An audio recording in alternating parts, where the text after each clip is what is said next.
రాష్ట్రమంతటా అన్ని జిల్లా పార్టీ ఆఫీసుల్లో జెండావిష్కరణ కార్యక్రమం ఏర్పాటు చేసుకోవడం జరిగింది. దాంట్లో భాగంగా ఈరోజు మహబూబ్నగర్ జిల్లా పార్టీ ఆఫీసులో ఇప్పుడే జాతీయ జెండా మరియు పార్టీ జెండాలను ఆవిష్కరించుకోవడం జరిగింది. ఈ సందర్భంగా మహబూబ్నగర్ జిల్లా బీఆర్ఎస్ పార్టీ నాయకులకు, ప్రజలకు, ప్రజాప్రతినిధులు అందరూ కూడా పేరు పేరున శుభాకాంక్షలు తెలియజేస్తా ఉన్నాను.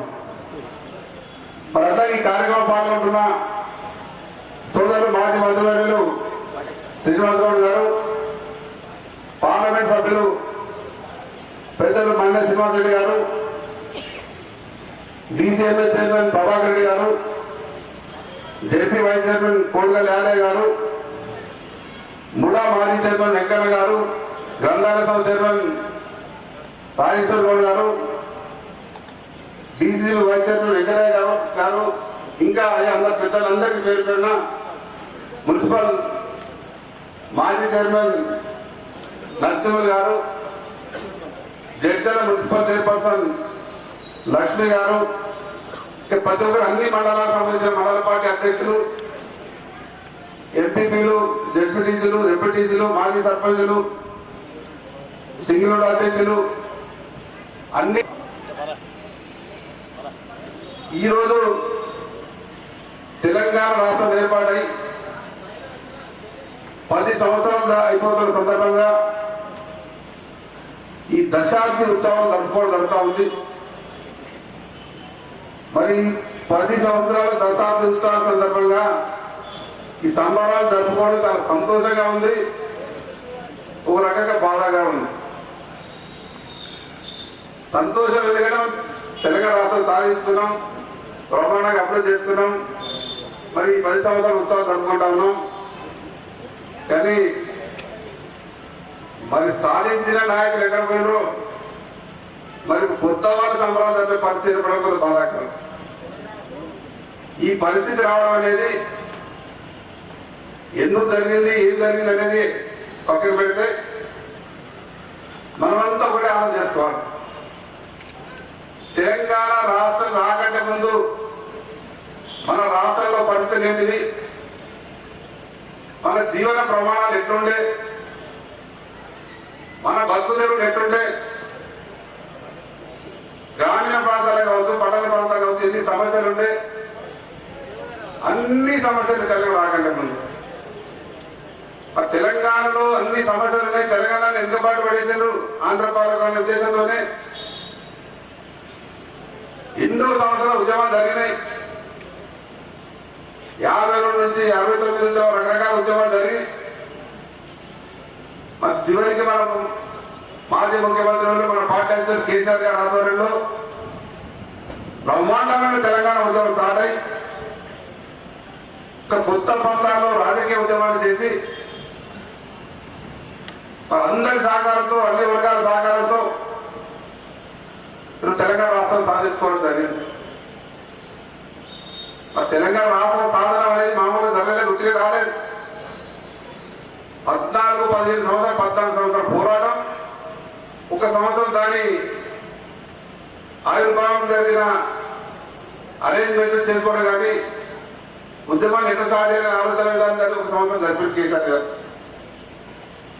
తర్వాత తెలంగాణ ఉద్యమం పార్టీ స్టార్ట్ అయ్యి 14 సంవత్సరాలు అల్పరిగా పోరాటం చేసినాం. దానికి అందరూ సహకరించి అన్ని వర్గాల ప్రజలు అది రాష్ట్రం సాధన జరిగింది. మరి కేసీఆర్ గారు ఒక్కటి ఉద్యమాన్ని చేపట్టి ఈ రకంగా శాంతియుత వాతావరణంలో కొత్త పంతాలు ఉద్యమాన్ని చేయకుంటే తెలంగాణ రాష్ట్రం వచ్చేది కాదు. అదే వేరే పంతాలు పోయి ఉద్యమాలు అన్ని చేస్తే ఎప్పుడో మనం ఒత్తి పడేసేవాళ్ళు ఆంధ్ర పాలకులు. మరి ఎవ్వరికి చిక్కకుండా ఉద్యమాన్ని ఉవ్వెత్తున వేసి పైకి తీసుకుపోయి ఏదైనా ఇబ్బంది వచ్చినట్టు మన ఉద్యమం ఆగినా సరే కానీ ఉద్యమాన్ని తెలంగాణ రాష్ట్ర సాధన ఉద్యమాన్ని ఆపొద్దని విధంగా కేసీఆర్ ప్రయత్నాలు చేసి అప్పుడు ఎన్నో పడుతుంది. చాలా మంది మాట్లాడుతున్నారు టీఆర్ఎస్ పార్టీ మన ఒకసారి ఓడిపోతేనే ఇట్లా అయింది అట్లయిందని. ఇవన్నీ బీఆర్ఎస్ పార్టీ కొత్త కాదు. తెలంగాణ రాష్ట్ర సాధకోద్యానికి ముందు 14 సంవత్సరాల్లో ఎన్నో ఒడిదొడుకులు, ఎన్నో ఎత్తుకోలాలు, ఎన్నోసార్లు పైకి లేచి మళ్ళీ కింద పడడం, మళ్ళీ ఎత్తుకోవడం, అయిపోయింది అన్నప్పుడు మళ్ళీ గుంజుకోవడం. 2009 అందరూ తెలుసు, సీట్లు తక్కువ అయిపోయింది, అయిపోయింది, టీఆర్ఎస్ కూడా అయిపోయింది, లేదు మొత్తం అయిపోయిందని మాట్లాడింది. ఎక్కడ అయిపోతుంది? టీఆర్ఎస్ పార్టీ అనేది అప్పుడు టీఆర్ఎస్ పార్టీ ఎన్ని గొడవలు వచ్చినా, ఎన్ని ఇబ్బందులు వచ్చినా, ఎన్ని ఆపదలు వచ్చినా, ఎన్ని కష్టాలు వచ్చినా, ఎన్ని నష్టాలు వచ్చినా వచ్చి తెలంగాణ ఉద్యమాన్ని ఈ రకంగా తీసుకొచ్చి మరి తెలంగాణ రాష్ట్రాన్ని సాధించుకోవడం జరిగింది. మరి తెలంగాణ రాష్ట్రం సాధించుకున్న తర్వాత మన అందరి అదృష్టం, ముఖ్యంగా తెలంగాణ ప్రజల అదృష్టం, మనం కేసీఆర్ గారు ముఖ్యమంత్రి చేసుకోవడం జరిగింది. కేసీఆర్ గారు ముఖ్యమంత్రి అయిన మన పార్టీ ప్రభుత్వం వచ్చింది కాబట్టి తెలంగాణ రాష్ట్రం ఈ రకంగా అభివృద్ధి జరిగింది. కానీ విని ఎరగని అభివృద్ధి. ఒకవేళ పొరపాటున తెలంగాణ రాష్ట్రం వచ్చిన తర్వాత 2014లో మన పార్టీ కాకుండా, కేసీఆర్ ముఖ్యమంత్రి కాకుండా ఏ పార్టీ వచ్చినా, కాంగ్రెస్ వచ్చినా, ఇంకోటి వచ్చినా, ఎవరు ముఖ్యమంత్రి, ఏ గవర్నమెంట్ వచ్చినా మళ్ళీ మొదటిగా వస్తుండే తెలంగాణ నుంచి ఆంధ్రగా వస్తుంది. ఈ డెవలప్మెంట్ రాకుంటే, ఈ అభివృద్ధి జరగకుంటే, ఈ ప్రజల జీవన ప్రమాణం మెరుగు కాకుంటే ఇంత సంతోషమైన వాతావరణం లేకుంటుంది. కేసీఆర్ ముఖ్యమంత్రి అయింది కాబట్టి ఉద్యమ సమయంలోనే ఏమేం చేయాలి, తెలంగాణ వస్తే తెలంగాణలో ఏమేమి ఇబ్బందులు ఉన్నాయి, ఏం చేస్తే బాగవుతుంది, ఏ కార్యక్రమం ఏదైతే ప్రజలు లాభమైతే ఆలోచన చేసి ఎన్నో రకాల కొత్త కార్యక్రమాలు, కనీసం మనం ఊహించని కార్యక్రమాలు, కనీవేలు కార్యక్రమాలు, ఎవరైనా అనుకున్నామా మిషన్ భగీరథ కార్యక్రమం పెట్టి ఇంటికి నీళ్ళు వచ్చిన మౌన పాట కాదు. దేశంలో ఎక్కడ కూడా ఏ రాష్ట్రంలో కూడా ఈ రకంగా ఇంటికి నీళ్ళు ఇచ్చిన కార్యక్రమం లేవు. అప్పుడు ఎంత ఇబ్బందులు ఉంటున్నాయి. 14 రోజులు, 15 రోజులు, 2 రోజుల కోసం నీళ్ళు వచ్చే పరిస్థితి.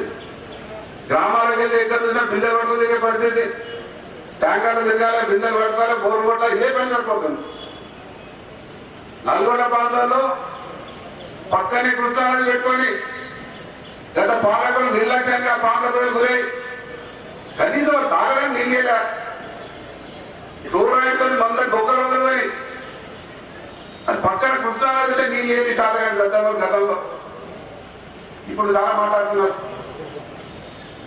మిషన్ కాకతీయ అనే కార్యక్రమం ఎవరైనా ఊహించినా? మిషన్ కాకతీయ కార్యక్రమం ద్వారా చెరువులు కుంటలు మరమ్మతు చేయకుండా ముందు వర్షాకాలం అయితే లెక్క రాస్తుంది. 10 చెరువులు అయిపోయినాయి, 20 చెరువులు అయిపోయినాయి, 100 చెరువులు అయిపోయినాయి, లెక్క రాస్తుంది. 6 చెరువులు అయిపోయి 7 కుంటలు అయిపోయాయి. మరి మిషన్ కార్యక్రమం తర్వాత ఒక్క కుంట చెరువులు అయిపోయిందా? కుంటలు దిగలే, చెరువులు లేవు, బ్రహ్మాండంగా చెరువులు ఉన్నాయి, నీళ్ళు ఉన్నాయి, మంచి బ్రహ్మాండంగా గ్రౌండ్ వాటర్ పెట్టింది, పంటలన్నీ ఆగి వచ్చింది. అంటే తెలంగాణ వచ్చిన తర్వాత కేసీఆర్ గారు అద్భుతమైన ఆలోచన విధానంతో రాష్ట్రానికి బంగారు తెలంగాణ దిశగా తీసుకెళ్ళడం జరిగింది. ఈ 10 సంవత్సరాలు నిజంగా బంగారు తెలంగాణ అయ్యింది. ఎక్కడ కూడా ఏ రాష్ట్రం ఇటువంటి కార్యక్రమం జరగలేదు. ఎన్నో అద్భుతాలు. పర్ క్యాపిటల్ ఇన్కమ్ పెరిగింది, ప్రజల జీవన ప్రమాణం పెరిగింది. ముఖ్యంగా వ్యవసాయ రంగానికి అధిక ప్రాధాన్యత ఇచ్చి కేసీఆర్ గారు గతంలో వ్యవసాయం అంటేనే దాటుగా రోజుల నుంచి అది వ్యవసాయం అంటే పండుగ రోజులు వచ్చినాయి. హాయిగా వ్యవసాయదారులంతా కూడా బ్రహ్మాండంగా హాయిగా జీవనం గడిపారు. ఎన్ని కార్యక్రమాలు చెప్పారు. చెప్పిన విషయాలు నేను చెప్పాల్సిన అవసరం లేదు, మీకు అందరూ కూడా తెలుసు. ఎందుకంటే గ్రామీణ ప్రాంతాల నుంచి వచ్చిన క్రీమ్ ముఖ్య నాయకులకు రావడం జరిగింది. ఈరోజు ప్రజలు ఏమనుకుంటున్నారు అనేది మాకన్నా ఎక్కువ మీకు తెలుసు. ఈ ప్రభుత్వం బాగుంది అనుకుంటున్నారా, పోయిన ప్రభుత్వమే బాగుంది అనుకుంటున్నారా? పోయిన ప్రభుత్వం కన్నా ఈ ప్రభుత్వమే బ్రహ్మాండంగా చేస్తుంది, పోయిన ప్రభుత్వం ఏం చేయలేదు అని అనుకుంటున్నారా? ఒక్కొక్క వర్గాన్ని, ఒక రైతుని తీసుకోండి, ఒక వ్యవసాయ కూలీని తీసుకోండి, ఒక ముసలమ్మని తీసుకోండి, ఆరోగ్యం వారికి హాస్పిటల్ పడి తల్లాడుతున్నటువంటి అతన్ని తీసుకోండి, ఎవరికైనా అడిగండి. ఇంత తక్కువ కాలంలో ప్రజల చేతిలో ప్రజల మనోభావాలు ఏ రకంగా ఉన్నాయో మీరు టెస్ట్ చేసుకోండి. ఎందుకంటే మన పార్టీ పుట్టిన మొత్తం చెప్పింది. అన్ని పార్టీల మాదిరే కాదు, మన పార్టీలు అందరూ ఉండలేరు, అందరు దీనిలో నిలబడలేదు. ప్రజల గురించి కొట్లాడేటోడు, ప్రజా అవసరాల గురించి కొట్లాడేటోడు, ఒక ఆశయం గురించి ఉండేటోడు మాత్రమే ఉంటుంది. ఇలా ఆశయం లేని వ్యక్తి ఎక్కువ రోజులు ఉండరు. ఉన్న అందరినీ ఖరాబ్ చేస్తుంటారు. అది తెగదెగ అయిపోతుంది కనుక ఉన్నది ఎక్కువ నిలవలేదు. కనుక ఒక ఆశయం గురించి పుట్టిన పార్టీ కనుక ఈ పార్టీ పోతుంది ఉంటుంది అనేది లేదు. ఎప్పటికి ఉంటుంది. భూమి ఉన్నంత వరకు ఈ పార్టీ గుర్తుపెట్టుకుంటుంది. ఎందుకంటే మీరు ఆఫీసులు చూడండి, ప్రతి జిల్లాలో ఆఫీసులు లేవన్నా. హైదరాబాద్, ఢిల్లీలో పెద్ద ఆఫీసులు మనకు జాతీయ పార్టీల పిల్లలు, చాలా జాతీయ పార్టీల పిల్లలు. ఢిల్లీలో పెద్ద ఆఫీసు, అకామిడేషన్ పెద్దది. తెలంగాణ భవన్ ఉంది మన సొంత పార్టీ. బొంబాయిలో ఉంది, పూనాలో ఉంది, సోలాపూర్లో ఉంది. దాదాపు 75 దేశాలలో మన కమిటీలు ఉన్నాయి. ఇతర దేశాల్లో అమెరికా, లండన్, స్విట్జర్లాండ్, ఇంగ్లాండ్ చాలా దేశాలు కూడా మన పార్టీ కమిటీలు ఉన్నాయి. అక్కడ అంటే అభిమానులు అక్కడ. మన పార్టీ పుట్టుకనేది రాష్ట్రం గురించి పుట్టిన పార్టీ. స్వాతంత్ర ఉద్యమం లాంటి పెద్ద మహోద్యమం ఉన్నటువంటి పార్టీ. అలాంటి ఉద్యమంలో పాల్గొన్న వాళ్ళు ఉన్నారు. ఫస్ట్ మన పార్టీ ఉన్న వాళ్ళు ఉన్నారు. పోయి మళ్ళీ వచ్చి వేగుట్ల అపక్ష ఆగుట్ల చేరిన వాళ్ళు ఉన్నారు. ప్లస్ ఆశ నచ్చిన వాళ్ళు మన వాళ్ళు ఉన్నారు. కనుక పార్టీ అధికారంలో పోయినంత మాత్రం పోతుంది అంటే ఉట్టి భ్రమ, అవివేకం. 2 పార్టీ సీట్లు ఉన్నాయి బీజేపీ. ఇలా దేశంలో 10 సంవత్సరాలు అధికారంలో ఉంది. కాంగ్రెస్ పార్టీ మొత్తం పోయింది అన్నారు. మేము అనలే ఏ పార్టీ ఎప్పుడు పోదా వస్తుంది, పార్టీ ఉండే పోతుంది. ప్రజలు నచ్చపోతే పక్కన కూర్చోబెడతారు. మన మంచి చేయకపోతే ఇంకా బాగా చేస్తారు. అధికారంలో ఉన్నంత మాత్రాన, సీట్లు కోల్పోయినంత మాత్రాన ఇంక పార్టీ పోవడం ఉండదు. 100% ఈ పార్టీ కేసీఆర్ గారి నాయకత్వంలో మళ్ళీ జరగబోయే ఎన్నికల్లో 100% మళ్ళీ అధికారంలో ఖచ్చితంగా మనం వస్తామా రాదనేది మీరే మీ ఊర్లో పోయి ఒక 20 మందిని టెస్ట్ చేయండి. 20 మందిని పోయి పేరు రాసు ఏకంగా వేరే ఊరుకోండి. ఒక విలేకరి పాత్ర పోయించండి. మీదేం బాగుంది, అంతకుముందు ఏముండే, ఇప్పుడు ఎట్లుంది, ఊరు బాగుందా, నీ ఇల్లు బాగుందా, నీ పిల్లలు బాగుందా, ఏం జరిగింది అని అదే చెప్తారు. ఒక రాజకీయ నాయకుడికి ఏం కావాలంటే భవిష్యత్తు చూసుకుంటాడు. ఆయన భవిష్యత్తు ఎక్కడ అని భవిష్యత్తు చూసుకొని కష్టపడతాడు. ఇప్పుడు నాటేయగానే ఒళ్ళు వండవు కదా, కష్టపడి దున్నుకనే ఆ పంట మనం తింటాం. అట్లా ఈరోజు ఒక అవకాశం నిజమైన కార్యకర్తలకు వచ్చింది. ఇప్పుడు కష్టపడి పనిచేస్తే రేపు భోజనం చేసేది 6 అయితే, అమ్ముకునేది 6 అయితే, రాకపోతే 6 అయితే. ఇలా అందరూ అనుకున్నాం పోయిండ్రు, అవసరాలు తెచ్చిండ్రు పోయిండ్రు అనుకో. ఇలా నిలబడ్డాను ఉన్నారు. రేపు భవిష్యత్తు ఖచ్చితంగా మీదే భవిష్యత్తు. పేరు రావాలన్న భవిష్యత్తు, రాజకీయం రావాలన్న భవిష్యత్తు, ఏ ఆపద వచ్చినా ఆదుకునేందుకు ముందు వరుసలో మీరే ఉంటారు. కనుక ఈ కాలంలో, ఈ టైంలో ఎవరైతే నిలబడతారో పార్టీకి అండగా, ఈ కాలంలో ఈ టైంలో పార్టీ ప్రతిష్టను పెంచుతారో, పార్టీ ప్రతిష్టను దిగదార్చకుండా ఎవరైతే నిలబెడతారో వాళ్ళకి ఖచ్చితంగా ఉంటారు. కొందరు తెలిసో తెలియకో మనం పొరపాటు చేస్తుంటాం. చేయదు, పొరపాటు ఎప్పుడు చేయదు. ఎందుకంటే మన భవిష్యత్తు మనం మన గొడ్డలు తీసుకొని మన కాలం అనుకున్నట్లే. ఈ కాలంలో ఎట్లా మన సొంత ఇల్లు ఉంటుంది, నాన్న అన్న తమ్ముడు ఉంటారు, సంసారంలో చిన్న ఒడిదుడుకులు ఉంటాయి. కానీ రోడ్లలో మనం పంచాయతీ పెడతామా? మా అమ్మ ఇట్లా, మా ఆయన ఇట్లా, మా తమ్ముడు ఇట్లా, మా బ్రదర్ ఇట్లా, నా కొడుకు ఇట్లా అని చెప్తామా? ఇంటి గుర్తు ఇంట్లోనే ఉంటాం అన్నమాట. ఇది తల్లి లాంటిది, కన్న తల్లి లాంటి పార్టీ. కన్న తల్లి లాంటి పార్టీ మనం తల్లిని కాపాడుకున్నట్టు కాపాడుకుంటేనే అది భవిష్యత్తు అనేది ఉంటుంది. తక్కువ కూడా తల్లి లాంటి తల్లిని తీసుకుపోయి బయట రోడ్డు మీద వేస్తే బయట ఏమంటారు, అది సొంత కన్న తల్లిని రోడ్లో పెడుతున్నది అదే అంటారు, మెచ్చుకోరు. అట్లా పార్టీ కూడా, పార్టీ ప్రతిష్టలు ఎప్పుడు కూడా దిగదాల్సింది. ఎప్పుడు కూడా తెలంగాణ పొరపాటు చేసినా చదువుకొని అరే మనం జాగ్రత్తగా ఉండాలి అనేది ఉండాలి. ఎందుకంటే ఆషామాషి పార్టీ కాదు. వేల మంది ప్రాణాలు లెక్క చేయకుండా కొట్లాడింది. లక్ష్మీరెడ్డి గారు మేము కానీ జైళ్ళలో పోయి వచ్చినాం, చూసినాం, అన్ని చూసి మనసులను చూసి తెలించిపోయాం. తెలంగాణ వస్తాం మేము అనుకోలేదు. వేప చెట్టు కింద మేము చెప్తున్నాము, ఇంత తొందరగా తెలంగాణ వస్తుంది అనుకోలేదు. ఎన్నోసార్లు ఢిల్లీ పోయినాం, ఎన్నోసార్లు ఉన్నాం. వాళ్ళ లాబింగ్కు మన లాబింగ్కు ఏదే వస్తుందా తెలంగాణ. కానీ ఉన్న రోజులు కొట్లాడాలని, జీవితం ఉన్న రోజులు కొట్లాడాలని ఢిల్లీ అని అనుకున్నాం. కానీ వచ్చింది తెలంగాణ. వచ్చిన తెలంగాణ ఆలోచన చేయలేదు మనం. గాలికి నిపెట్లే. కొందరు వ్యక్తులకు లాభం జరగకపోవచ్చు. మోహన్ లాంటి నిఖాసైనటువంటి తెలంగాణ కొట్లాడేందుకు అక్కడక్కడ లాభం జరగకపోవచ్చు. జరగకపోయినంత మాత్రం నాకు జరగకపోయినంత మాత్రం దేశం అంతా జరగలేదు అనుకొని ఇంట్లో కూర్చోలే. ఇలా పిల్లలు వచ్చి కూర్చున్నాడు. అంటే ఎంతమంది ఉన్నారు, ఇప్పుడే కాదు ఎంతమంది ఉన్నారు. కనుక మనం ఒక ఆశయం గురించి పుట్టినప్పటి కనుక దయచేసి అన్ని ప్రయోజనాలు కొన్ని రాజకీయం కొందరికి అందుతాయి, కొందరికి అదృష్టం కావాలి, కొందరికి జరుగుతాయి, జరుగు ఆ ప్రయోజనం రోజు పనిచేసే పోయే క్రమంలో అవే ఉరుక్కుంటూ మన దగ్గరకు వస్తాయి పదవులు తప్ప మనం పదవుల్లో పోయి అవసరం లేదు. ఈ సమయంలో మనకు నిరాశగా పనిచేయాల్సిన అవసరం లేదు. నేను మొన్న నల్గొండ, ఖమ్మం, మన వరంగల్ ఎమ్మెల్సీ దాదాపు 34 నియోజకవర్గాల కాన్స్టిట్యూన్సీలో మొన్న తిరిగి వచ్చిన. నేను ఒక మహిళనే ఇట్లా ఉందా అని అన్ని అడిగినాం. నాగార్జున సార్కి మన భూముల దగ్గర కూడా అడిగినాం. ఏం చెప్పిందంటే ఏసింది సార్ మాకు ఏదో ఓట్లు వేసినాము, 45 ఎకరాలు మాకు పొలం ఉంది, అసలు ఇచ్చిపెట్టే పొలాన్ని మంచి బ్రహ్మాండం పండించుకున్నాము.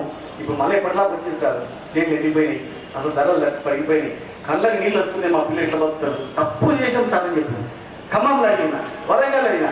అంటే 34 నియోజకవర్గాలు అంటే దాదాపు 13-14 కాన్స్టిట్యున్సీలకు సంబంధించినటువంటి ఎలక్షన్ అది. ప్రతి పబ్లిక్ సరే మేము అనుకున్నాం, ఆ పబ్లిక్ మానం బట్టి అరే మనకి గెలిచిపోయామని అనుకున్నాం. సరే గెలిచినా రేపు 5 తారీఖు రిజల్ట్ వస్తుంది. గెలిచిందనుకో బ్రహ్మాండం, ఇంకా చాలా బ్రహ్మాండం. గెలవకపోయినా దరిదాపులో మనం మెజారిటీ ఉంటాం అనుకో, 100% రూలింగ్ గవర్నమెంట్ కనుక ప్రలోభాలు పెట్టినా మనం దగ్గరలో ఉన్నామని భావించాలి. అంటే ఆ రిజల్ట్ బట్టి అర్థమైంది. ప్రజలు మనోభావాలు ఉన్నాయి. తాండలలో పోయినాం, దేవరకొండ దగ్గర తాండలలో పోయినాం, రవీంద్ర నాయక్ వాళ్ళ నాన్న అయిపోతే అక్కడ పోయినాం. గిరిజనుల వచ్చిన కొంత జరుగుతుంది సార్. 10 ఏళ్ళు మనం అధికారంలో ఉన్నాం కనుక 10 ఏళ్ళు నష్టపోయినటువంటి వాళ్ళు అరే కొంత సంతోషపడవచ్చు, చేయొచ్చు. ఎప్పటికీ పర్మనెంట్ గా మనమే ఉన్నాం. మార్కెట్ వస్తుంటే పోతుంటే ఎక్కడ కూడా దేశంలో ప్రపంచంలో కూడా ఇలా మనవా బాగా వాళ్ళ అనేది రేపు తెలుస్తుంది. ఎందుకంటే మనకు చాలా కార్యక్రమాలు ఉన్నాయి. ఇలా ఎందుకు ఇచ్చిన వాళ్ళ అధికారంలో ప్రతి మహిళకు 2,500,000 పెన్షన్ ఇస్తాను. రేపు ఈ ఎలక్షన్ తర్వాత మార్గంగా 2,500,000 దరఖాస్తులు పెట్టి తీయాలి. ఎంతమంది మహిళలు ఉన్నారు ఊర్లో, ఎంతమంది ఆ వార్డు మహిళలు ఉన్నారు, ఆ వార్డుల జాబితా మీరే తయారు చేసుకొని దరఖాస్తులు ప్రతి మహిళకు 2,500,000 పెన్షన్ ఇస్తున్నారు కనుక ప్రతి మహిళ 2,500,000 పెన్షన్ దరఖాస్తులు మనమే తయారు చేసుకొని కలెక్టర్ ఆఫీసులో ఎంఆర్ఆఫీస్ లో ఇచ్చేది ఉంటుంది. ప్రతి పెళ్లికి తులం బంగారం ఇస్తామన్నారు. మరి తులం బంగారం ఇవ్వకపోయినా బంగారం ధర ఎంతుందో ఆ రోజు రేపు దాన్ని కల్పనగానే ప్రతి పెళ్లి దరఖాస్తు దాన్ని తయారు చేసుకున్నాం. సీజన్ అయిపోయిన తర్వాత రైతు బంధువులు ఇచ్చిండ్రు. మరి ఇప్పుడు ఇవ్వాలా, జూన్లో ఇవ్వాలా. మనం ఉంటే జూన్ ఫస్ట్ వీక్ లో మొత్తం ఇచ్చేస్తుంది. మరి వర్షాలు స్టార్ట్ కాగానే జూన్ లో రైతులందరినీ ఐక్యం చేసి రైతు బంధు ఏమైంది, 15,000 ఎకరాకు రైతు బంధు ఏమైందని అడగాలి. రైతు చనిపోయే రైతుకు 5 రోజుల్లో మనం అకౌంట్ చేస్తుంది. చనిపోయే రైతు చనిపోగానే దరఖాస్తు తీసుకుపోయి సంబంధించినటువంటి నాయకులకు అధికారులకు మనం దరఖాస్తు ఇవ్వాలి. మరి కొనుగోలు కేంద్రాలు కరోనా కూడా పెట్టలే. ఎక్కడ విత్తనాల కొరత ఉందో ఆ విత్తనాల కొరతకు సంబంధించిన అధికారులకు మరి ఇప్పుడు మన ఆయనలు విత్తనాల కొరత రాలే, పిండి సంచుల కొరత రాలే. పిండి సంచుల కొరత వచ్చిందంటే ఖచ్చితంగా మరి సంబంధించిన అధికారుల దృష్టికి తీసుకెళ్ళి ఎందుకు వస్తుంది అడగాలి. కరెంటు వాడికి 10 సార్లు వస్తుంది. మరి ఒక్కసారి కరెంటు పోయినా కరెంట్ ఆఫీసులో అడగాలి, ఎందుకు కరెంటు పోతుంది, అదే ఎందుకు కరెంటు పోవాలి, ఇప్పుడే ఎందుకు కరెంటు పోతుంది, లైట్ ఆన్ చేసినట్టు ఎందుకంటే జరుగుతుంది. సంబంధించిన నాయకులను వాళ్ళందరినీ అడగాలి. మరి ఇచ్చిన హామీలు ఏమేమి ఉన్నాయో మనం మొత్తం తీసుకోవాలి. మన గొల్ల కొడుకులకు మనం గొర్రెలు ఇచ్చినాం. వాళ్ళు ఏమన్నారు, ఇమ్మీడియట్ గా 2,00,000 రూపాయలు బ్యాంక్ అకౌంట్ చేస్తామని అన్నారు. మనం ఎలక్షన్ తర్వాత గొర్రెలు ఇస్తామంటే కూడా నమ్మలే, ఇప్పుడే కావాలని.